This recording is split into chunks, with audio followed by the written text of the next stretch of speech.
the Global Fighting League is an absolute disgrace. You know, I was okay with it when we were getting these random jobbers from the UFC that failed, but the second you bring Tony Ferguson into this and make him fight Dillon Danis, see, that's where I draw the line. I mean, what's up, boys? We're back. I haven't talked about the GFL at all in my YouTube channel because I've wanted to avoid talking about this. I wanted to not bring light to such a stupid company and useless company. But now they want to bring Tony Ferguson into this, so that's when I'm going to talk about this. What's up, boys? We're back. We're trying to hit 700 subscribers by the end of the year, so it would mean a lot if you could subscribe to me. And let's talk about this. So, like I just said, Tony Ferguson and Dillon Danis are supposed to be fighting, and I don't even know what to think about this, dude. The whole purpose of this video is just to talk bad, is to rant about this shocking, disgusting company. I'm sure you've heard about this. I mean, I'm a little bit late to the party, and these guys, the Global Fighting League, it's shocking. I mean, I'm gonna read some of the names that have signed to this organization, whatever you want to call it: Tyron Woodley, Fabricio Verdum, Anthony Pettis, Junior Dos Santos, Luke Rockhold, Vanderlei Silva, Alex Gustafsson, Thiago Santos, Andre Arlovsky, Kevin Lee, Frank Mir, Charles Rosa, Jeremy Stevens, Marlon Moraes, and it just goes on and on and on.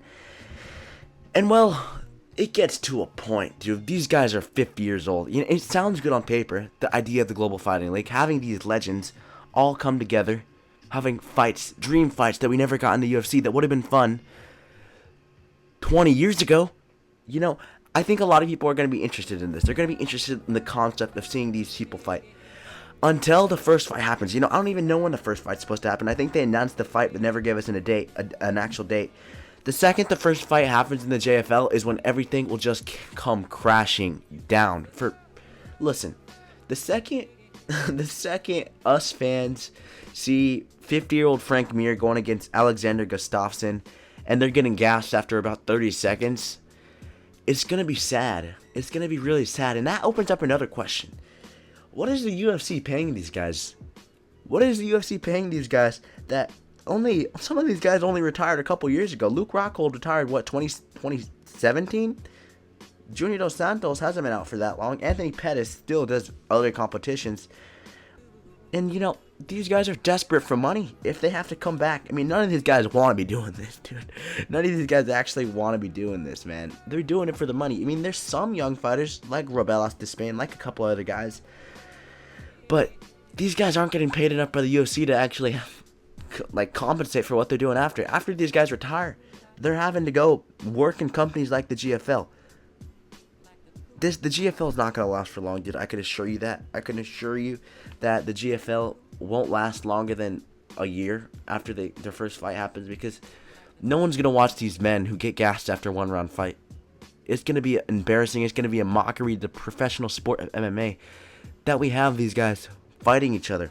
So I guess we can talk about Tony Ferguson, Dillon Danis. Dillon Danis, he's a fraud. He stole my video on TikTok, got 1 million views, didn't credit me.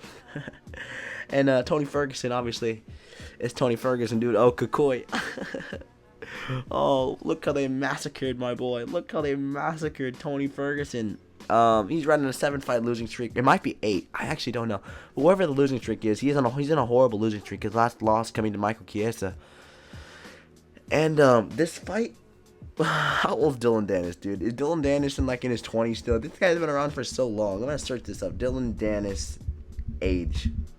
Alright, this guy's 31. Okay, he's 31. He's fighting like 50-year-old Tony Ferguson. Now Tony Ferguson's probably like 40, and it's really pathetic. This is similar to Mike Tyson, Jake Paul.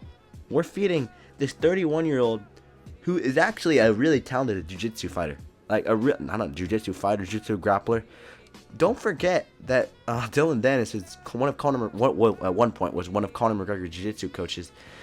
And he made a mockery out of himself these last couple of years, fighting against Logan Paul, getting knocked out or whatever happened there, and doing these stupid tweets. But this guy can actually grapple really well.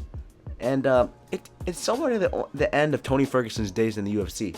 Because Tony Ferguson, he lost to Justin Gaethje in the Apex when COVID happened. Okay, that's fair. Then he gets another loss. Then he gets knocked out brutally to Michael Chandler. Then he loses to Beneil Dariush. And now, at that stage, we're kind of like, oh, Okay, okay, Tony, you should probably hang it up now, dude. This isn't looking good. Then he loses again. And then he loses again to Patty the Batty. And then we're all like, oh, okay, Tony. Tony, please, we're begging you. And it gets to a point. Why did the UFC not end Tony Ferguson's career? Way before that. Way before that. It's like they're using Tony Ferguson for money, but they're not thinking about the person behind the fighter. And I think that's the whole like disgusting thing about this company. All of these guys, there's been some dodgy situations in this company. These guys, some of these guys didn't even sign up for this. They're just there, and now they're kind of forced to do it. But the thing about this company is they're not thinking about the actual fighters behind us. They're not thinking that these fat 50-year-olds who, I don't know how much these guys are going to be paying. They're not thinking about these 50-year-olds who are going to be putting their life on the line, taking severe brain damage yet again, just to make some extra cash. I mean, it's really sad. The whole UFC has messed up, not paying these guys enough money. I mean, there's maybe you can make a program for these guys to raise money for these poor people who are having to put their life on the line, just to make some extra cash, because that's all they know how to do, dude.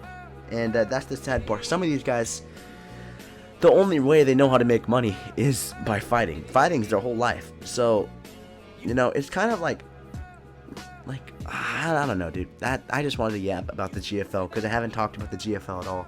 Man, that's gonna do it for today's video. I just wanted to talk about this for a little bit. Thank you much for watching, and I'll see you guys in the next one.